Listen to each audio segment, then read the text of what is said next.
এই ট্রেনটার নাম হচ্ছে লন্ডন ডকল্যান্ডস লাইট রেলওয়ে, সংক্ষেপে DLR। এই ট্রেনটা মজার দিক হচ্ছে এটা কোনো ড্রাইভার না, দেখেন মনে হচ্ছে আমি ড্রাইভার।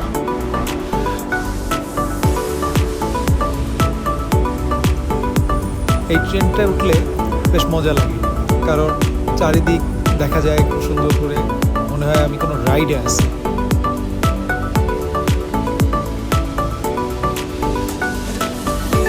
লন্ডন রেলওয়ে কত যে উন্নত সেটা এই ট্রেন দেখে বুঝতে পারবেন না। আমি লন্ডন রেলওয়ে নিয়ে আলাদা একটা ভিডিও বানাবো।